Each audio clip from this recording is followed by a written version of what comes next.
Inovasi tingkatkan prestasi, lahirkan profil pelajar Pancasila.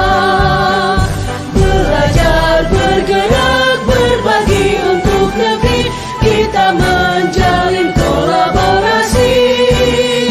Belajar, bergerak, berbagi untuk negeri, demi bakti pada Ibu Pertiwi.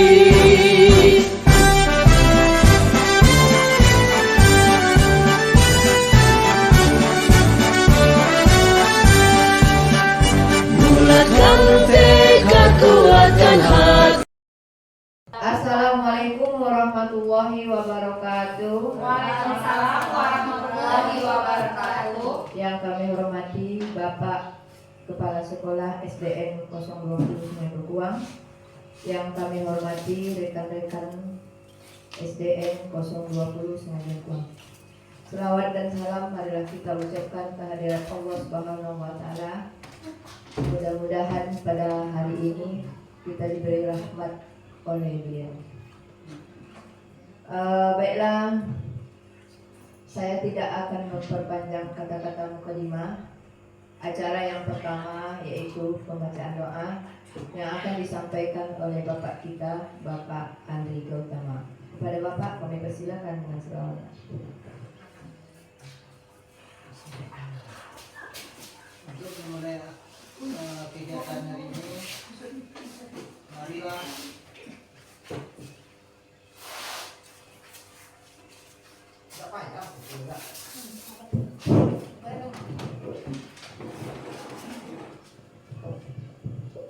untuk memulai kegiatan kali ini, marilah kita membaca isi Al-Quran, yaitu Al-Fatihah. Membaca Al-Fatihah, mulai.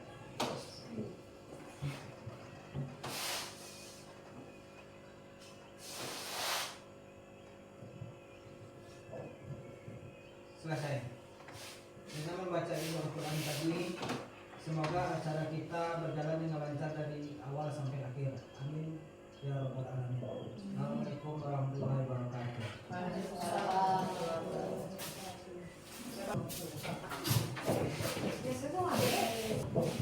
Baiklah, setelah pembacaan doa tadi, terima kasih kepada Bapak Andri. Mudah-mudahan acara kita pada hari ini dilancarkan oleh Allah Subhanahu wa taala.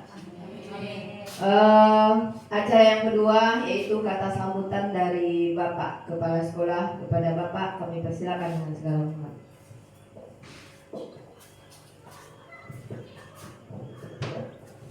Assalamualaikum warahmatullahi wabarakatuh. Waalaikumsalam warahmatullahi wabarakatuh. Dan syukur kita panjatkan kehadirat Allah Subhanahu wa taala, yang mana mereka telah membawa nikmat bagi kita bersama.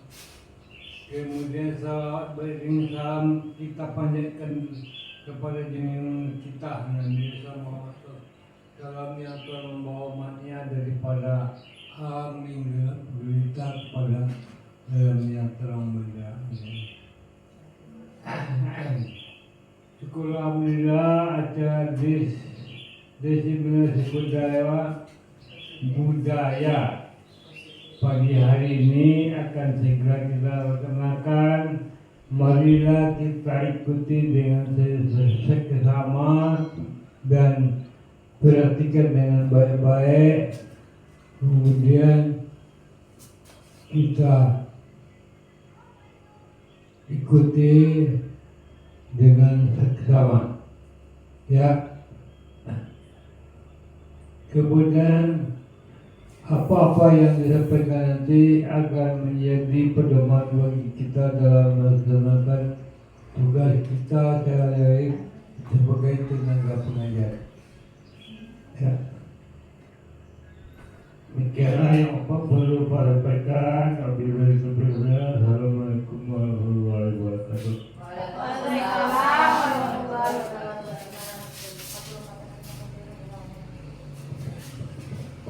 Baiklah, terima kasih kepada Bapak yang telah menyampaikan sepatah kata untuk kita semua. Mudah-mudahan acara kita berjalan dengan yang baik. Acara selanjutnya Desi budaya positif yang akan disampaikan oleh ibu kita, yaitu Ibu Pendri Melwanti. Kepada ibu kami persilakan.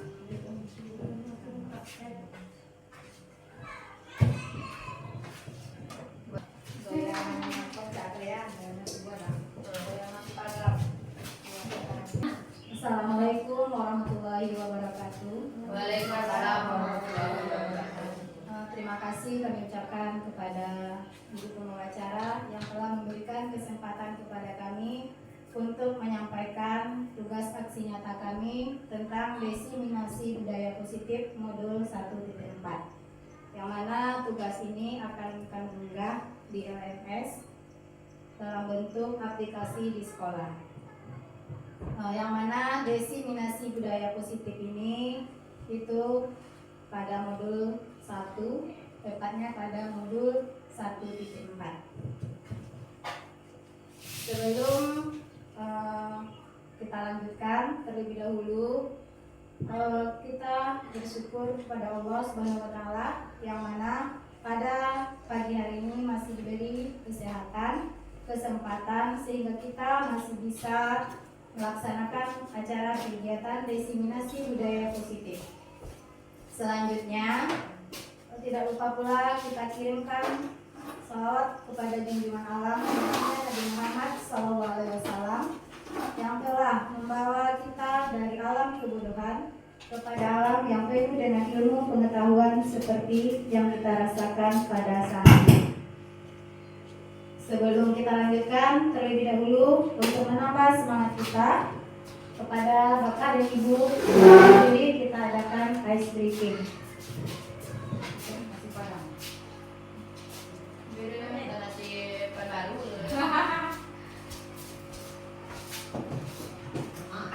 Ibu silakan berdiri. Putar-putar,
Ibu, kita lanjutkan kepada materi kita tentang budaya positif. Nah, di mana budaya positif itu merupakan nilai-nilai keyakinan dan kebiasaan di sekolah yang berpihak pada murid agar murid dapat berkembang menjadi pribadi yang kritis, penuh hormat dan bertanggung jawab.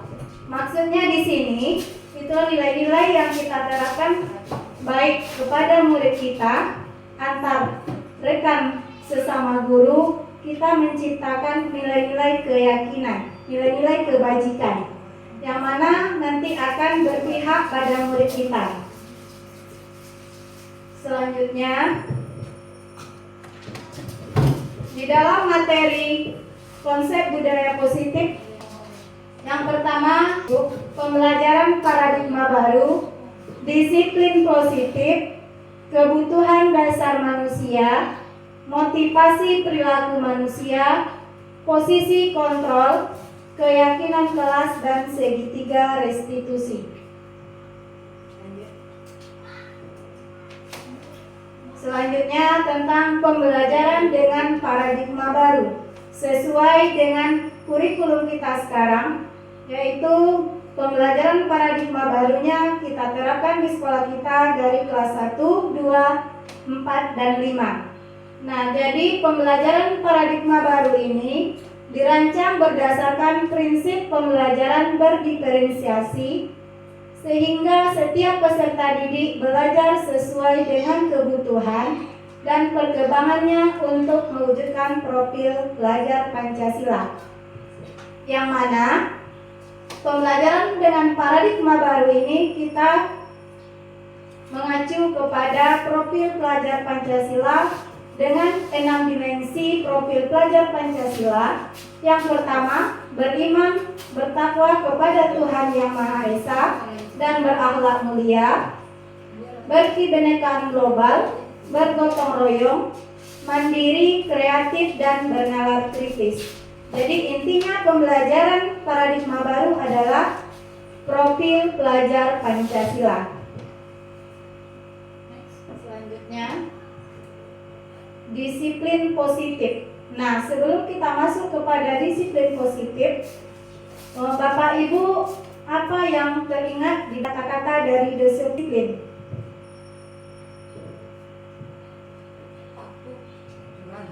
Patuh, aturan.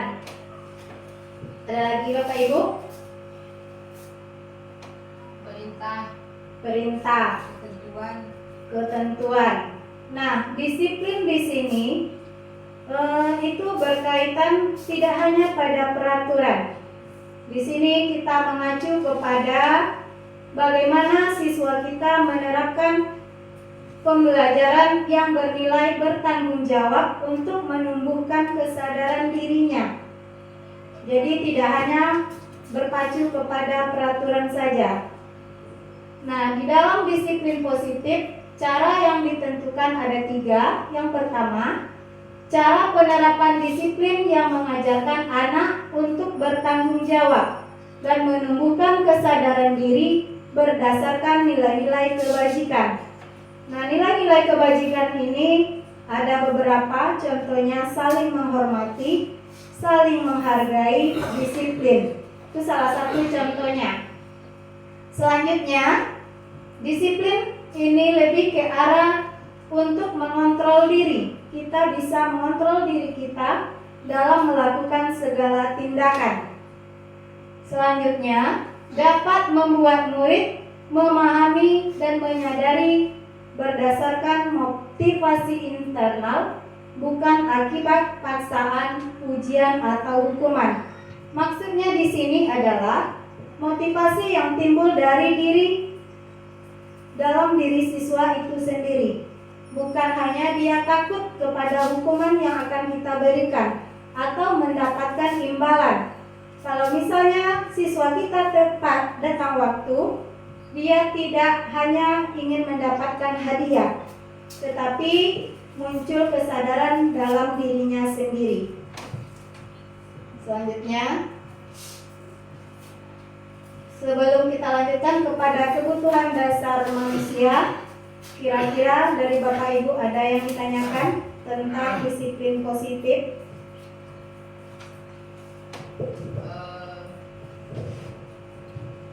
Tadi kan menumbuhkan kesadarannya.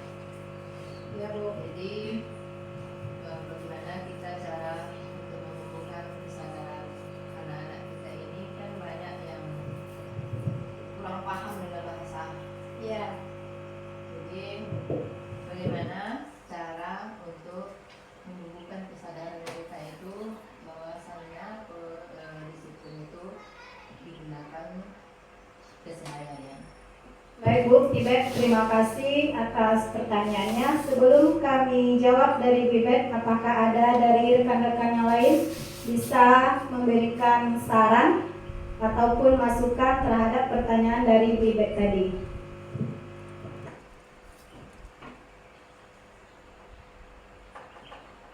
Tadi pertanyaannya bagaimana cara menumbuhkan kesadaran dalam diri siswa agar terjadinya disiplin, ya Bu?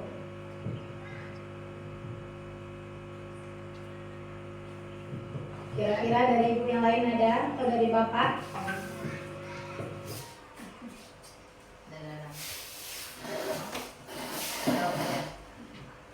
Dan ada Pak Andri?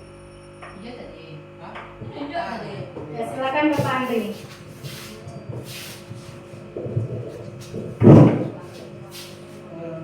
Makasih atas kesempatan yang diberikan kepada saya. Bisa ulangi lagi tadi pertanyaannya Bu Umi? Iya, Umi. Oke. Silakan jawabannya. Menumbuhkan kesadaran siswa dalam melaksanakan disiplin itu. Dalam menumbuhkan disiplin positif pada anak didik kita, kalau menurut saya nih, kita harus terlebih dahulu memberikan contoh budaya-budaya positif kepada peserta didik kita. Karena kita ini kan merupakan guru ini dikuku dan ditiru. Jadi apa yang dilakukan guru ini juga akan dilakukan oleh peserta didik kita nanti, Bu. Sekian Bu, terima kasih. Terima kasih kepada Pak Andri, yang mana salah satu caranya untuk menumbuhkan kesadaran diri dari peserta didik kita yaitu kita sebagai seorang guru yang menunjukkan sikap disiplin kita kepada siswa kita. Contohnya, untuk datang tepat waktu, kita yang harus terlebih dahulu datang tepat waktu. Kita yang akan menyambut siswa kita. Itu salah satu contohnya menumbuhkan kesadaran diri kepada peserta didik kita. Mungkin itu saja Bu Ibet, kita lanjutkan.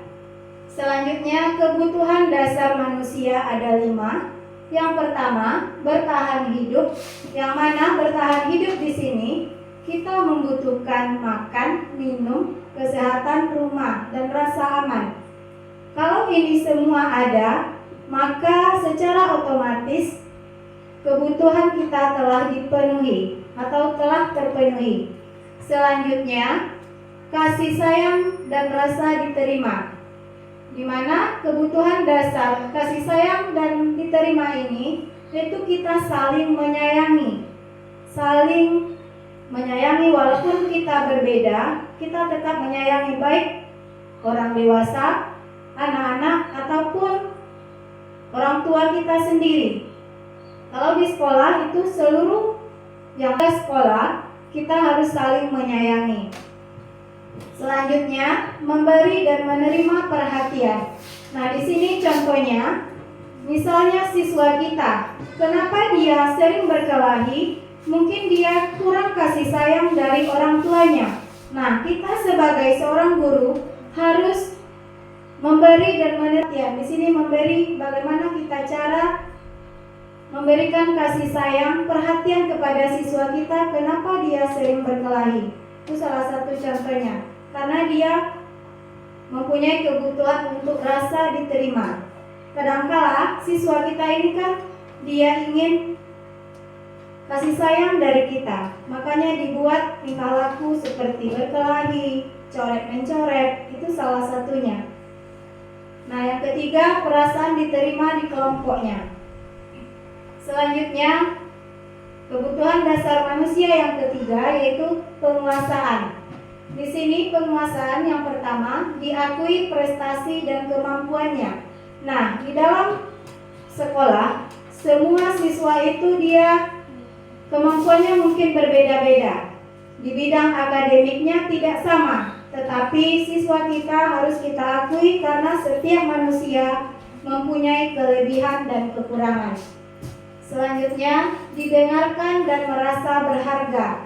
Nah, apabila siswa kita panggil kalau mereka terlambat, kita dengarkan dulu mereka. Kenapa dia terlambat? Selanjutnya, dihormati, dipercaya, dan memberi pengaruh. Yang keempat, kesenangan. Kebutuhan dasar yang kesenangan di sini contohnya bermain. Mereka butuh. Iseng itu termasuk kebutuhan dasar manusia, termasuk kita juga. Nah, suka bercanda, melucu, dan menikmati apa yang dilakukan. Selanjutnya, kebutuhan dasar manusia itu adalah kebebasan. Di sini kebebasannya dalam bentuk mandiri, memiliki pilihan, tidak dikekang, dan suka mencoba-coba. Nah, seandainya siswa kita terlalu bebas, kita batasi bentuk kebebasannya seperti apa. Bukan siswa kita tidak boleh kita tegur, mereka suka mencoret-coret. Kadang dia hobi. Nah, itu adalah kebebasan yang ingin dimilikinya. Selanjutnya, Gwen. Motivasi perilaku manusia.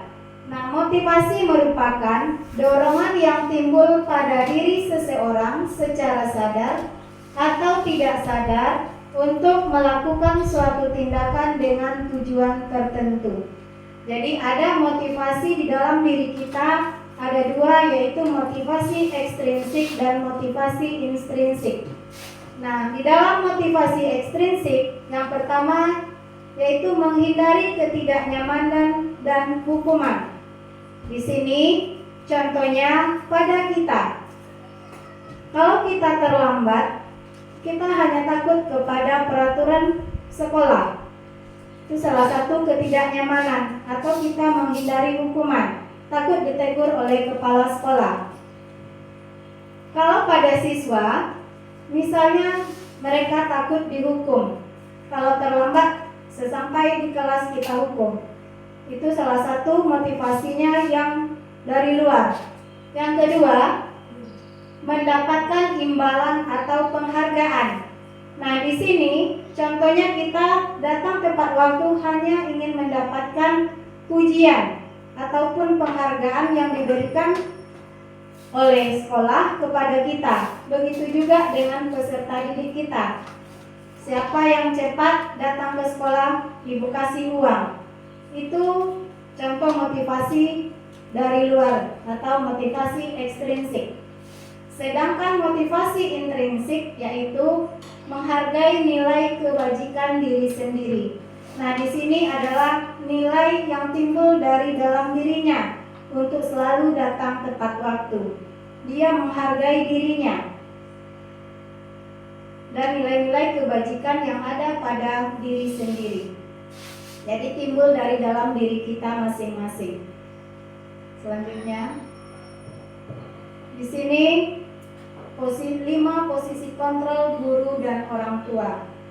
Nah, ada sebagai penghukum, pembuat rasa bersalah, sebagai teman, pemantau dan manajer. Nah, sebagai penghukum, posisi kita sebagai guru dan orang tua, di sini kita membuat siswa kita takut atau menyakiti secara verbal. Contoh, misalnya siswa tadi kita terlambat. Kenapa kamu terlambat? Silakan berdiri di kelas. Itu salah satu contoh posisi kontrol kita sebagai penghukum.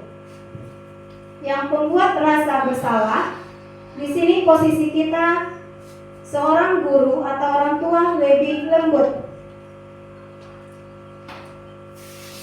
Jadi siswa kita sendiri yang akan merasa bersalah. Selanjutnya sebagai teman. Nah, posisi kontrol kita sebagai guru dan orang tua, yang sebagai teman di sini kita bisa bersahabat dengan siswa kita. Selanjutnya sebagai pemantau. Di sini kita hanya mengawasi.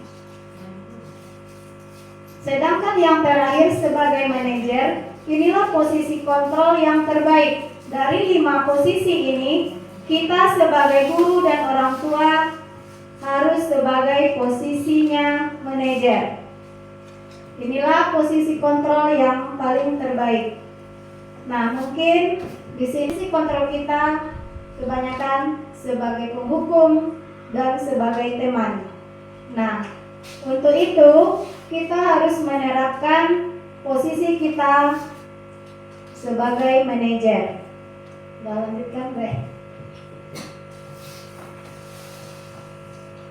Nah, sebelum kita lanjutkan, kita simak video berikut ini tentang di mana posisi kita sebagai seorang guru.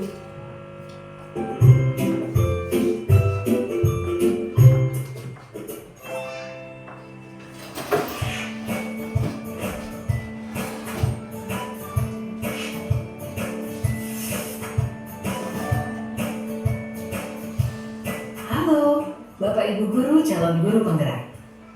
Video ini akan menampilkan 5 adegan interaksi guru dan murid. Silakan menonton dan merefleksikannya.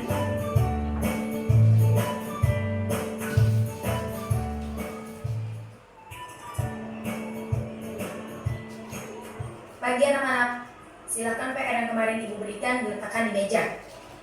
Anton, kamu sudah mengerjakan belum? Belum mengerjakan saya, Bu. Kamu selalu ya mengerjain PR. Sekarang kamu duduk di depan, lalu tulis. Saya berjanji tidak akan mengulangi lagi. Saya berjanji akan berusaha menjadi murid yang rajin belajar sampai pelajaran saya selesai.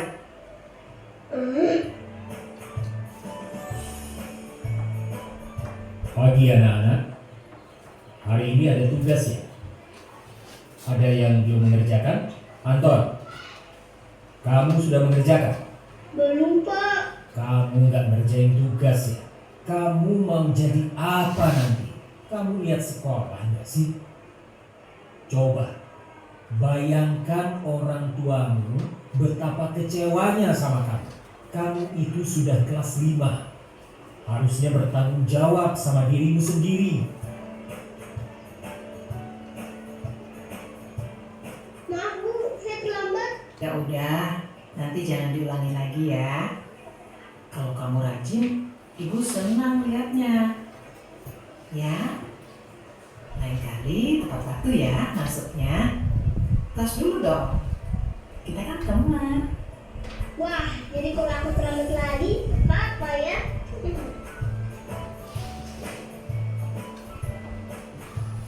Kamu kok nggak pakai baju olahraga? Bapak catat kamu sudah 3 kali loh nggak ikut olahraga bulan ini. Iya, Pak. Yang 3 kali berarti saya dapat sanksi, Pak.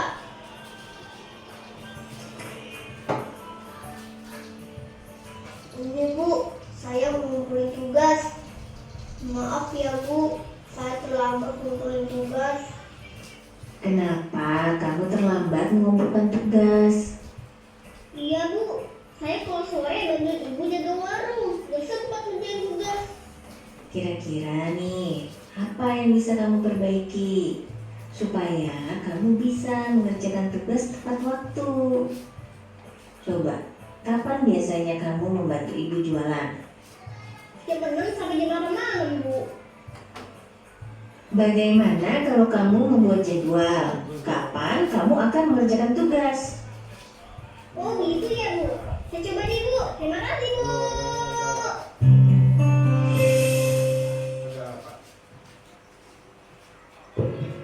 Nah, baiklah Bapak Ibu. Nah, dari video tadi, sekarang Bapak Ibu di mana posisi kontrol kita sebagai seorang guru dari video tadi, dari guru A, B, C, D, dan E.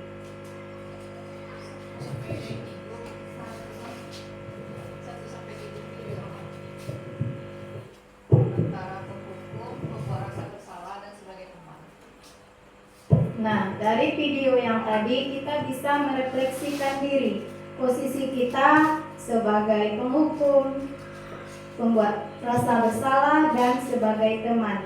Nah, di sini kita diharapkan sebagai guru kita berada di posisi guru yang kelima, yaitu sebagai manajer yang mana kita bisa mencari solusi bersama siswa, menemukan solusi dari siswa tersebut terhadap masalah yang dihadapinya.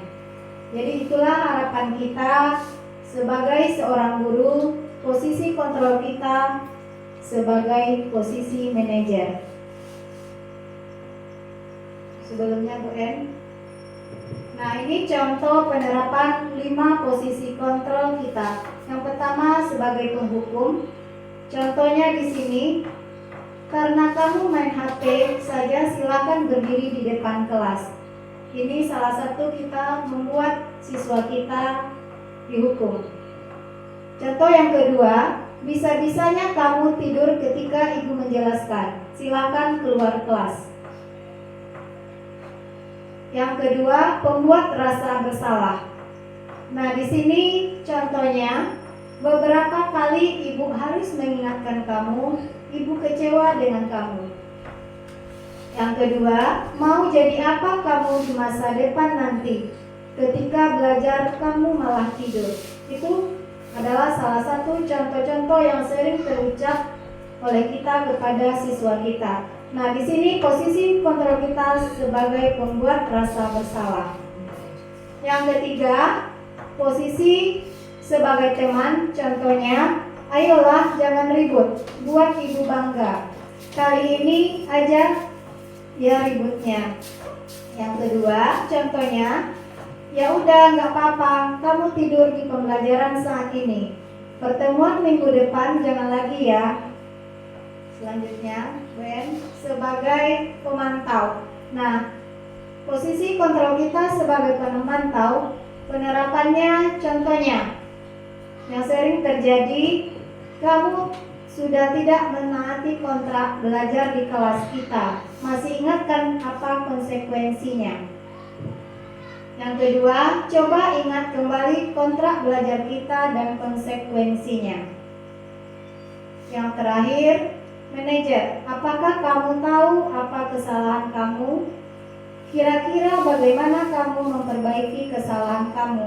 Nah, di sini untuk posisi kontrol ini sebelumnya kita sudah melakukan atau membuat keyakinan kelas.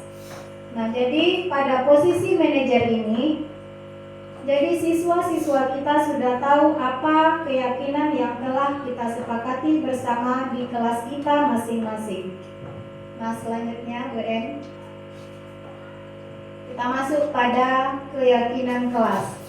Nah, mengapa keyakinan kelas? Mengapa tidak peraturan kelas saja? Nah, kira-kira Bapak Ibu kenapa kita membuat keyakinan kelas dan tidak peraturan kelas saja? Silakan dari Bapak Ibu ada yang memberikan masukan atau tanggapan terhadap mengapa keyakinan kelas, mengapa tidak peraturan kelas saja? Feedback, kesian? Enak, BN.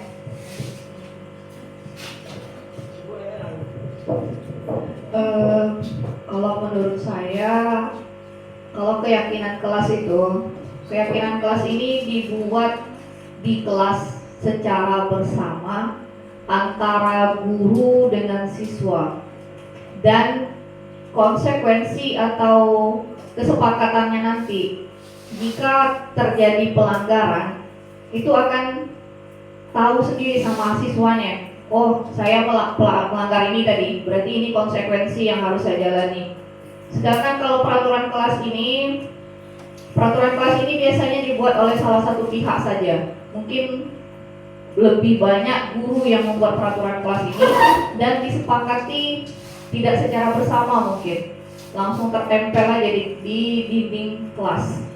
Jadi kalau terjadi pelanggaran, ya guru yang akan menentukan nanti apa hukumannya. Itu aja, Bu. Terima kasih Bu EM. Ada yang lain dari Bapak Ibu yang lain tentang mengapa keyakinan kelas bukan tidak peraturan kelas saja. Nah, jadi kenapa kita hanya keyakinan kelas? Mengapa keyakinan kelas? Mengapa tidak peraturan kelas saja? Bagus, dari WN tadi, keyakinan kelas itu kita buat secara bersama-sama dengan siswa kita. Keyakinan kelas ini kita buat pada awal tahun pembelajaran. Nah, sebelum kita memulai kegiatan pembelajaran, keyakinan kelas sudah kita buat bersama dengan siswa kita. Apa saja yang ingin dicapai, yang ingin ditaati oleh siswa kita, kita sepakati secara bersama-sama. Nah, kalau peraturan kelas itu hanya dibuat oleh gurunya saja. Contohnya guru kelas saja yang membuat peraturan itu. Nah, jadi itu bedanya antara keyakinan kelas dan peraturan kelas. Dia hampir-hampir sama-sama peraturan. Tetapi keyakinan kelas ini bedanya adalah kita membuat dan menyepakati secara bersama antara guru dan siswa. Nah, di sini ada contoh mengapa kita memiliki peraturan tentang penggunaan helm pada saat mengendarai kendaraan roda 2 atau motor. Kira-kira kenapa Bapak Ibu? Untuk keselamatan. Ada yang lain? Keselamatan saat mengendarai kendaraan. Untuk keselamatan pada saat mengendarai sepeda motor. Benar ya Bapak Ibu? Jadi kita peraturan tentang penggunaan helm itu kita gunakan untuk keselamatan. Yang kedua, mengapa kita memiliki peraturan tentang penggunaan masker dan mencuci tangan setiap saat? Kira-kira untuk apa Bapak Ibu kita lakukan? Menjaga kesehatan. Menjaga kesehatan. Benar sekali ya Bapak. Ya, menjaga kesehatan dan kebersihan. Dilanjutkan Ben. Nah, sebelum kita nanti mempraktekkan atau membuat keyakinan kelas, terlebih dahulu cara pembentukan keyakinan kelas. Yang pertama, lebih abstrak dari peraturan. Yang kedua, berupa pernyataan universal. Yang ketiga, dibuat dalam bentuk positif. Nah, itu saja ya Bapak Ibu. Selanjutnya sedikit saja agar mudah diingat. Jadi keyakinan kelas kita tidak kita buat panjang-panjang, hanya kata-kata yang positif sedikit saja. Yang selanjutnya, sesuai dengan kondisi kelas dan sekolah agar mudah diterapkan. Jadi sesuaikan dengan kondisi kelas kita. Selanjutnya, semua warga kelas atau sekolah dilibatkan dalam membuat. Nah, keyakinan kelas atau keyakinan sekolah kita buat secara bersama dan ditaati juga secara bersama. Nah, selanjutnya kita akan mencoba membuat keyakinan kelas. Silakan Bapak Ibu tuliskan di kertas post-it. Untuk membuat keyakinan kelas, kita menggunakan kata-kata atau kalimat yang positif. Kita menghindari kata-kata yang negatif. Contoh, dilarang, jangan, tidak boleh. Silakan Bapak Ibu tuliskan. Kita akan mencoba membuat keyakinan kelas yang nantinya bisa kita terapkan di kelas kita masing-masing.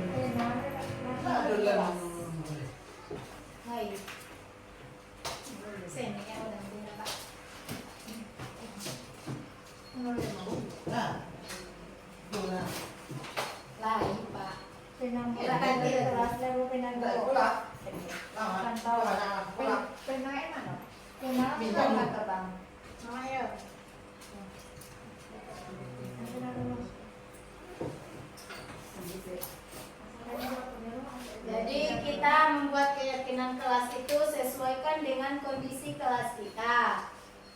Kalimatnya dibentuk dalam bentuk positif.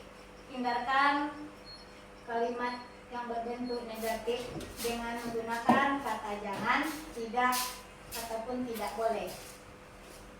Dilarang kok. Dilarang juga tidak boleh, Bu. Dilarang tidak tadi.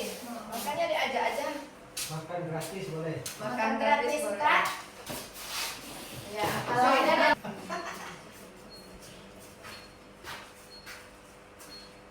boleh lebih dari satu ya Bapak Ibu. Nah, keyakinan kelas bisa kita terapkan di kelas kita. Seandainya untuk siswa kelas rendah tidak bisa menulis, bisa kita menggunakan pakai curah pendapat saja. Misalnya dengan menyebutkan, mengangkat tangan. Kalau untuk kelas tinggi sudah bisa kita gunakan memakai kertas post-it.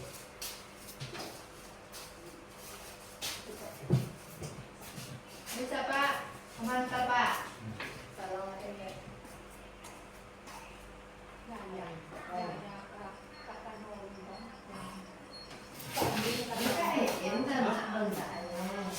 tolong Pak headset ini. Punya namanya Pak? Pak, pertama-tama buatkan kopi. Pak Andri. Lagi ke rumah. Jadi ada tangan. Lagi di rumah Eci. Lah jadi kau mak dengan rumah Eci. Makanya kan ada umi. Yang pandai yang kata kan, Tuli jadi. Del, ini kertas post-itnya membuat keyakinan kelas. Nah, cara membuat keyakinan kelas itu kita menuliskan peraturan-peraturan yang bersifat kalimat positif Berapa persen? disepakati oleh siswa dan gurunya yang sesuai dengan kondisi kelas kita masing-masing. Berapa persen? Contoh, misalnya datang tepat waktu. Itu salah satu contoh keyakinan kelas. Tidak boleh terlambat. Biasanya kita gunakan peraturan kelas kan tidak boleh datang terlambat. Nah, kita rubah kata-kata yang tidak boleh itu menjadi kalimat positif. Kata tidak boleh. Boleh terlambat. Boleh terlambat. Boleh terlambat. Boleh terlambat. Kita rubah kalimat positifnya, Pak. Itu jadi arti negatif dia itu Pak. Memang kalimatnya positif, tapi kan arti negatif. Boleh Ya, terlambat. jadi kita contohnya tadi datang tepat waktu. Boleh anak terlambat. Aku tidak mau terlambat. Kita sama-sama terlambat ya nak. Ini tadi langsung. Boleh anak terlambat. Pak, jangan kepit. Repeat. Sudah baca boleh. Yang pandai angkat tangannya. Kemudian yang datang tepat waktu akan dikasih hadiah, boleh kan? Lah berapa menit ni? nanti di apa? Tulis. Kita tempelkan aja dulu Bu. Nanti kita sepakati dari hasil Jajan di luar yang nih, kita buat akan kita jadikan keyakinan kelasnya. Boleh keluar. Kalau ini Jaga kebersihan. nanti kalau Tidak- kalian tidak boleh memakai suka kata kelas Jaga kebersihan. Gitu. Iya. Tidak boleh memakai kata tidak.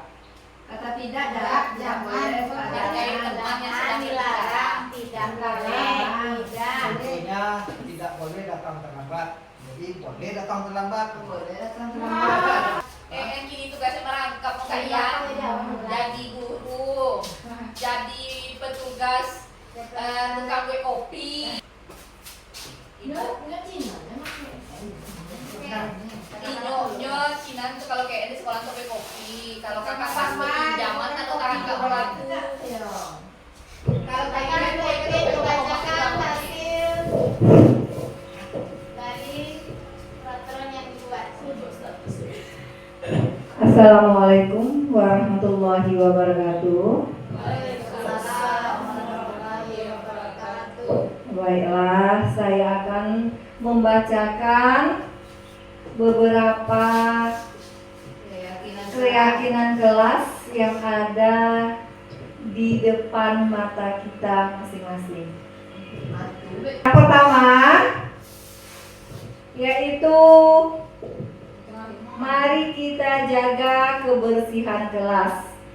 Yang kedua, memperhatikan guru saat belajar, menjaga kebersihan kelas. Yang ketiga, disiplin, saling menghargai.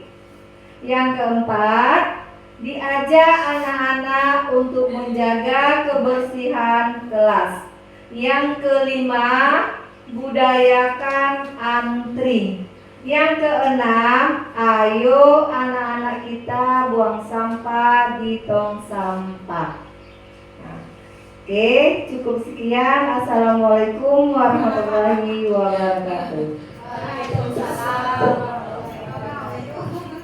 Nah, terima kasih Ibu Yengkit.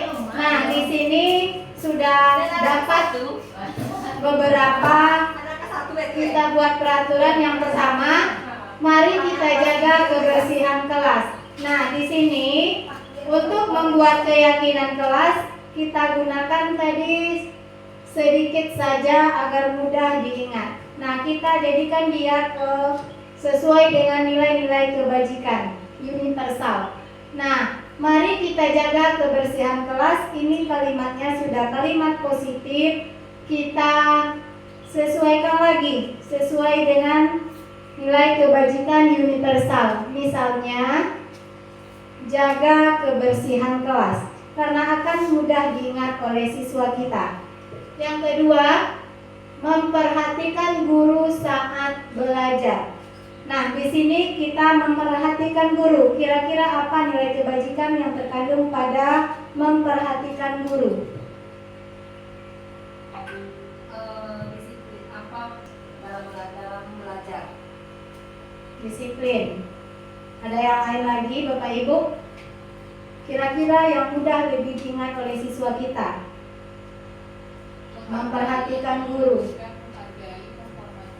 Iya, jadi nilai yang bisa kita ambil untuk keyakinan kelas, memperhatikan guru pada saat belajar adalah saling menghargai ataupun saling menghormati.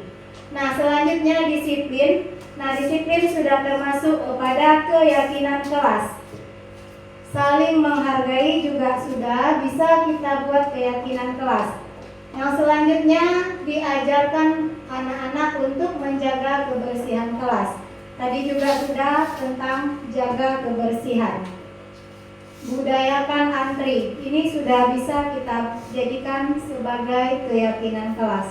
Yang terakhir, ayo anak kita sama dengan yang pertama tadi. Nah, itulah cara kita membuat keyakinan kelas. Kita sesuaikan dulu kalimat positifnya dengan nilai-nilai kebajikan universal. Selanjutnya kita masuk kepada segitiga restitusi. Nah, di dalam segitiga restitusi ada 3 tindakan kita sebagai seorang guru yang perlu kita laksanakan dalam memecahkan persoalan atau masalah yang dihadapi oleh siswa kita. Yang pertama yaitu menstabilkan identitas. Nah, di dalam menstabilkan identitas, di sini kita semua akan melakukan hal yang terbaik. Contohnya di sini semua kita pasti mempunyai kesalahan. Contohnya ya, di dalam menstabilkan identitas. Yang kedua, salah itu tidak apa-apa. Itu salah satu cara kita mencari solusi untuk siswa kita di dalam menerapkan segitiga restitusi. Yang kedua, validasi tindakan yang salah. Nah, di sini adalah perilaku siswa kita pasti mempunyai alasan. Contohnya, tadi kenapa kamu terlambat? Kamu pasti punya alasan. Nah, dijawab oleh siswa kita misalnya, saya baru kesiangan Bu. Jadi di dalam menerapkan segitiga restitusi ini kita harus mendengarkan cerita siswa kita. Kita tidak boleh langsung menghukum siswa kita. Nah, yang selanjutnya menanyakan keyakinan. Nah, di sini menanyakan keyakinan adalah kita memiliki motivasi internal. Nah, dari permasalahan yang terjadi pada siswa kita, dia bisa menemukan solusinya sendiri. Nah, di sini sebelum dilaksanakan segitiga restitusi, kita terlebih dahulu harus membuat keyakinan kelas. Karena untuk menanyakan keyakinan adalah keyakinan kelas yang telah kita perbuat. Contoh kepada siswa kita, masih ingat tidak keyakinan apa yang telah kita sepakati? Itu salah satu contohnya dalam menerapkan segitiga restitusi bagian menanyakan keyakinan. Jadi sebelum diterapkan ini, kita harus membuat terlebih dahulu keyakinan kelas kita di dalam kelas masing-masing. Sampai di sini ada yang ditanyakan Bapak Ibu tentang segitiga restitusi.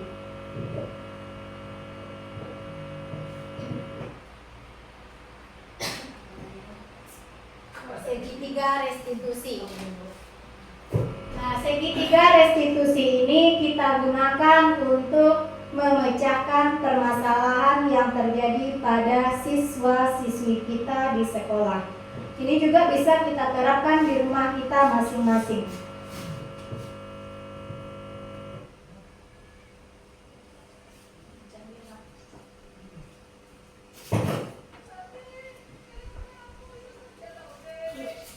Boleh, Bu Deli, silakan Bu Deli.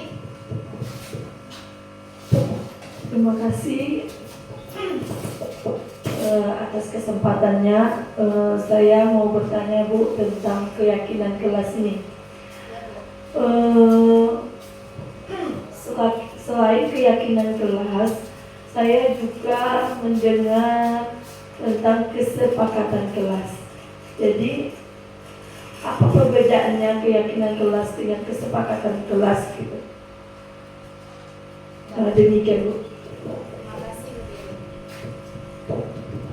Terima kasih Bu Deli. Sebelum kami jelaskan, kira-kira dari Bapak Ibu ada tidak yang memberikan masukan terhadap pertanyaan dari Bu Deli tentang keyakinan kelas dan kesepakatan kelas?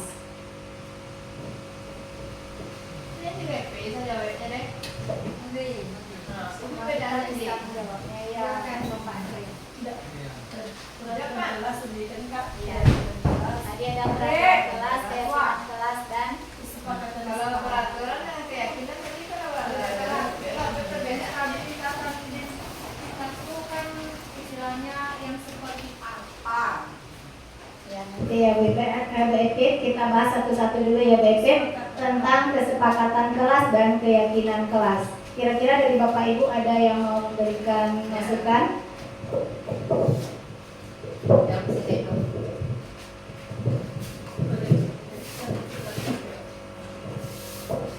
Terima kasih atas kesempatannya. Saya akan mencoba menjawab tentang keyakinan kelas dengan kesepakatan kelas. Kalau kesepakatan kelas ini berkaitan dengan keyakinan kelas, saling berkaitan. Jadi kita dulu membuat sesuatu keyakinan, nanti barulah anak kita menyepakati apa sudah yakin dengan yang kita buat ini atau belum. Nah, kalau misalnya sudah yakin, maka akan timbul nanti kesepakatan secara bersamaan antara murid dengan guru. Itu yang bisa saya jawab. Terima kasih.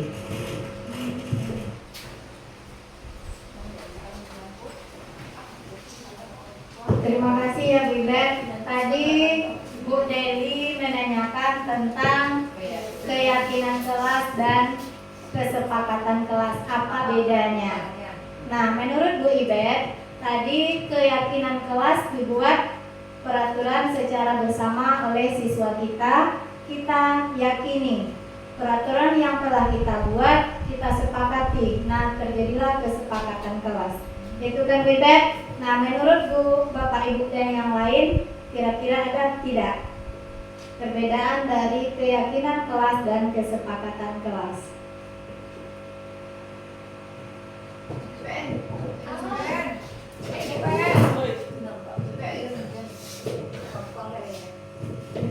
Terima kasih Bu Wanti.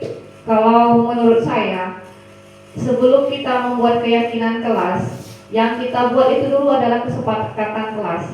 Dari kesepakatan kelas itu nanti, barulah kita ambil kesimpulan dari kesepakatan kelas yang kita buat tadi. Kita ambil kesimpulannya yang menuju ke keyakinan kelas. Di keyakinan kelas itu adalah nanti ada unsurnya di situ, nanti nilai-nilai kebajikan. Seperti misalnya datang tepat waktu, kesepakatan kelas kita. Berarti di keyakinan kelasnya nanti itu disiplin, nilai kebajikannya. Jagalah kebersihan. Nanti keyakinan kelasnya itu kebersihan. Nah, itu menurut saya Bu. Terima kasih.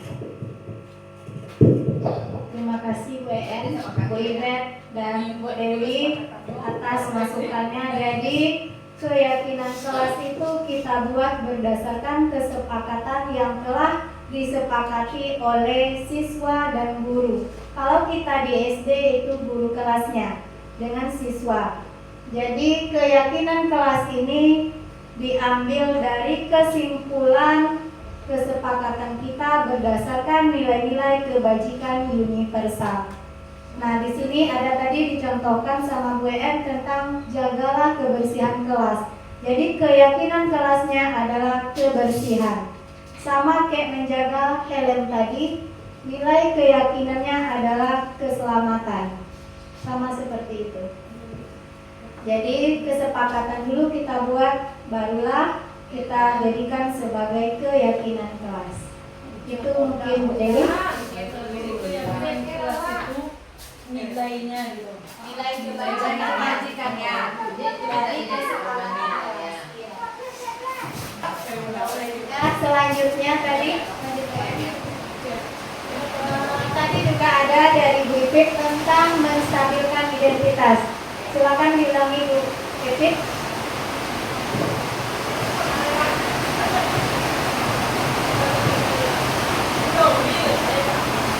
Terima kasih. Saya ucapkan kepada Bu Wanti yang telah memberikan kesempatan kepada saya untuk bertanya. Saya ingin menanyakan apa yang dimaksud dengan menstabilkan identitas bagi siswa dan siswi kita. Itu saja, terima kasih. Assalamualaikum warahmatullahi wabarakatuh.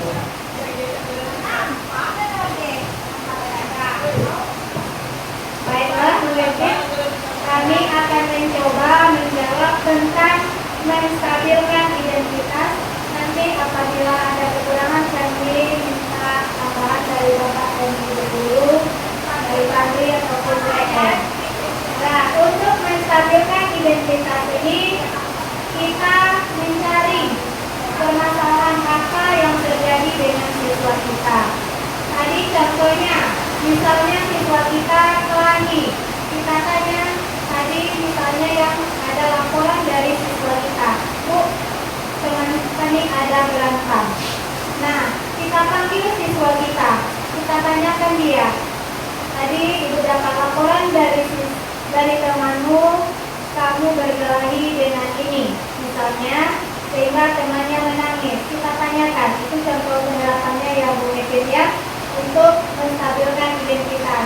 Nah, apa benar atau tidak? Itu kata-kata yang muncul dari kita sebagai guru. Dijawab sama siswa kita, benar Bu. Nah, kita dengarkan dulu kenapa dia.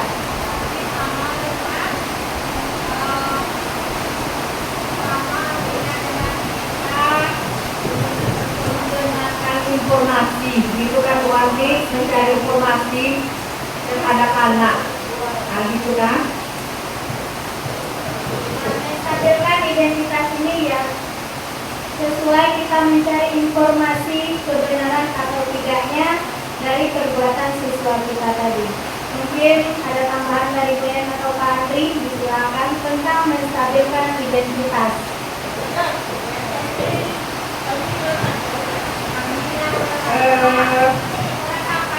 Saya coba menjawabnya yang Wifit tentang menstabilkan identitas. Menstabilkan identitas tadi betul apa kata Bu Wanti, kita membenarkan informasi dari siswa yang bersalah tadi. Setelah kita dapat informasi, kita misal satu perkataan kita setelah kita dapat informasi tadi, nah semua orang itu pasti berbuat salah. Dan ibu juga pernah melakukan kesalahan yang pernah kamu lakukan tadi. Itu cara salah satu maksudnya itu agar siswa tadi tidak merasa ada beban dalam dirinya, tidak takut. Jika kita udah ngomong itu, berarti ada juga ya orang yang berbuat salah seperti saya. Contohnya ibu. Jadi kalau dia ngomong seperti itu, kita udah ngomong seperti itu, ibaratnya anak itu gak takut lagi untuk berkata jujur. Itu Bu, terima kasih. Terima kasih atas tambahan tentang menstabilkan identitas. Dari Pak Andri, masih ada? Pas. Ya. Demikianlah acara kita. Sebelum kita tutup dari pembelajaran yang pertama tadi tentang disiplin positif, teori motivasi, posisi kontrol kita sebagai seorang guru, keyakinan kelas dan segi 3 restitusi. Apakah dari Bapak Ibu masih ada yang ditanyakan? Cukup, terima kasih ya Bapak Ibu. Demikianlah penyampaian diseminasi budaya positif pada pagi hari ini. Lebih dan kurang saya mohon maaf. Wabillahi taufiq wal hidayah. Wassalamualaikum warahmatullahi wabarakatuh.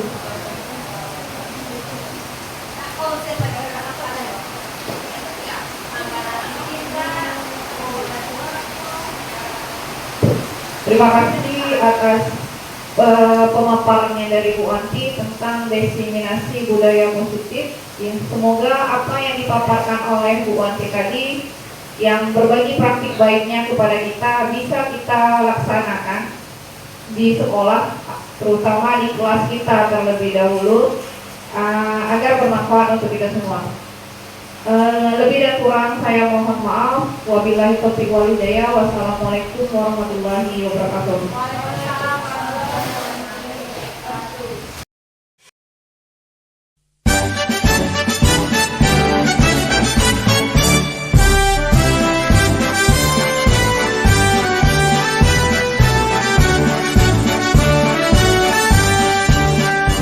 Bulatkan tekad, kuatkan hati, negeri ini memanggilmu kawan.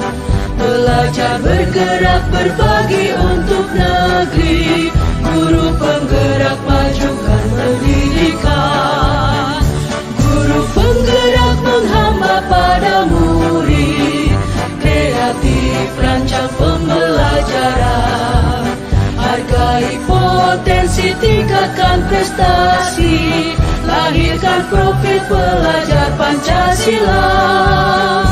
Belajar bergerak berbagi untuk negeri, kita menjalin kolaborasi. Belajar bergerak berbagi untuk negeri, demi bakti pada Ibu Pertiwi.